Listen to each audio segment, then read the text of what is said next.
One of the problems with the word holiness is the baggage that comes with it. When people hear you talk about holiness, their minds tend to think of that within a framework of legalism. If you want to be holy, these are the rules. Keep the rules and you'll be holy. Break them and you're not. Oftentimes the rules are written to the advantage of whoever writes them, not yours or mine. In this holiness as legalism framework, God is a cosmic killjoy, always looking for opportunities to catch and condemn the rule breakers. And this is a problem because the Bible doesn't frame holiness like that at all. No, across the pages of Scripture, holiness is about freedom and flourishing. And that's why we need to reframe holiness biblically for the church today. If you're new to the channel, my name is Matt O'Reilly, and this is Theology Project. If the topic of holiness piques your interest, be sure to check out the link in the description below to my new book, Free to be Holy, A Biblical Theology of Sanctification. And allow me to take a quick second and say thank you to all of you who have subscribed to Theology Project and become a part of this community. I really appreciate your investment in what we're doing and promise to keep working to bring you the best content I can bring you.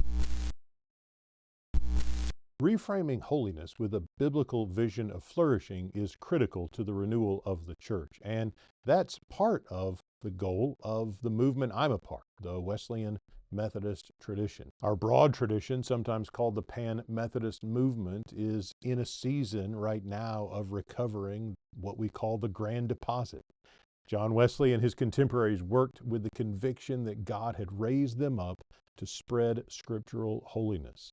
And we live now and work in a period where there is significantly renewed interest in the classical Wesleyan understanding of sanctification.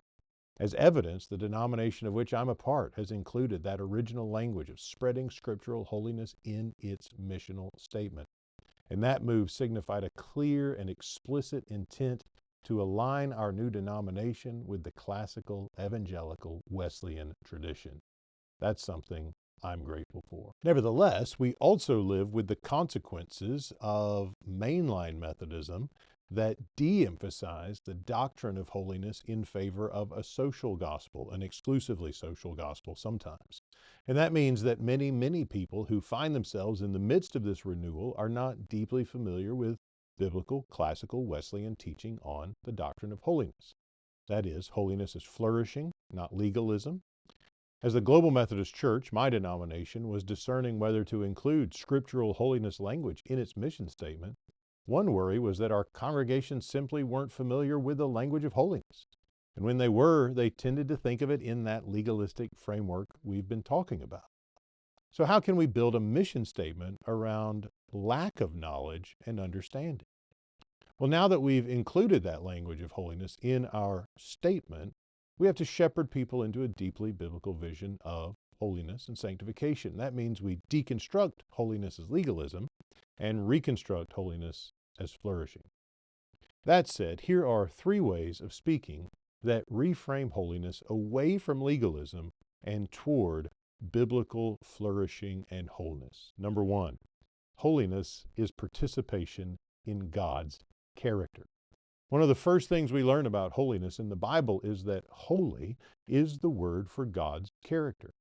Once God delivers the Hebrew people from captivity in Egypt, His holiness is at the forefront of their formation. What does it mean for God to be holy? Well, it means that He's not like all the false gods that the people encountered in Egypt. It means that He's always and consistently doing what is right, what He ought to do. And so God's holiness is that aspect of His character whereby He always does what He ought to do. What's particularly striking is that God intends to share that with His people. Just read Leviticus 19. You'll repeatedly hear that God is holy. It's a refrain that recurs again and again and again. But the point of that text, and others like it, isn't simply to highlight God's holiness. The point is to begin shepherding the people of God into sharing, participating in God's character, His holiness. God is holy, we are told, and that means His people must be holy too. And if God's holiness is that aspect of his character whereby he consistently does what he ought to do, then sharing his holiness with his people means his people become the kind of folks who consistently do what they ought to do also. They do what's right. They do what's right in relation to others, both God and neighbor, in the power of God's Spirit. So holiness isn't about keeping a list of arbitrary rules, even if it gets framed that way sometimes. Instead, holiness is about participating in the life and character of the triune God. And if there's anything we can say about the shared life of the Father, the Son, and the Spirit, it's that they flourish in unity and in relation to one another. Holiness is about our participation in that flourishing, namely the flourishing that characterizes the triune God. Number two, holiness as perfect love. Another way of reframing holiness as flourishing is to understand it in terms of perfect love. John Wesley was quick to do this, and we should be too. What does it mean to be holy? It means we embody the two great commandments of Jesus. Love God with your whole self and love your neighbor as yourself. If holiness is about legalistic rule keeping, then the focus is on us, on our shortcomings. If it's about our performance, and particularly our poor performance, it's about all the ways we don't measure up. The focus is on the modification of our behavior in that framework. Again, it should be clear, it's focused primarily on the individual, on each of us. But if we frame holiness in terms of Jesus' command to love God and neighbor, then the focus shifts from self to other. The heart is turned outward. The invitation is to embody the self-denial and the selflessness that Jesus calls for when he calls each disciple to take up their cross and follow me. Matthew chapter 16, verse 24. Perfect love is other-oriented love. And Jesus came to bring his love to perfection in us.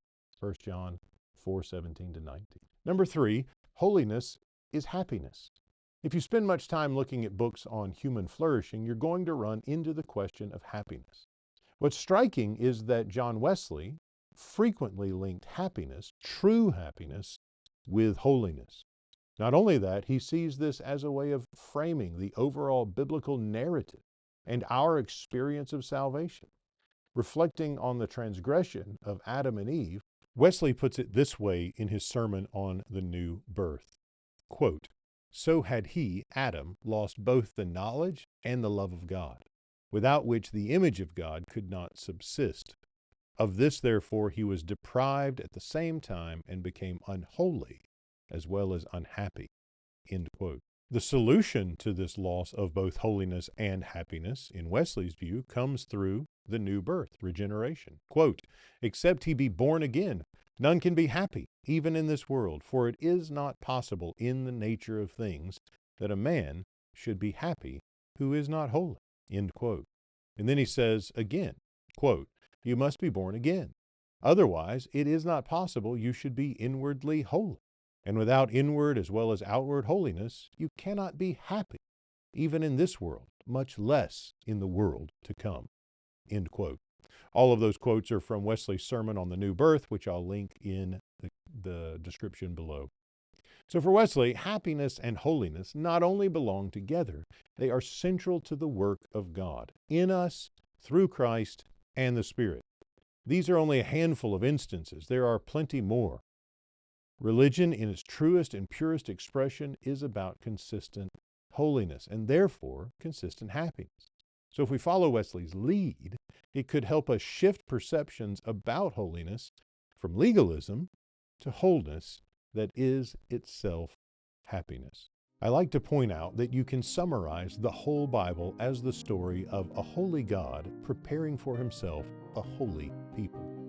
If we want people to recognize that such language is good for them, the language of holiness, then we need to recognize that they may very well have some baggage when it comes to the word holiness if they think primarily in terms of legalism. We may not like it, but we have to deal with it. Across the Bible and across our theological heritage, holiness is about happiness and wholeness. Holiness is about flourishing, and it's our job to offer that vision both to the church and to the world.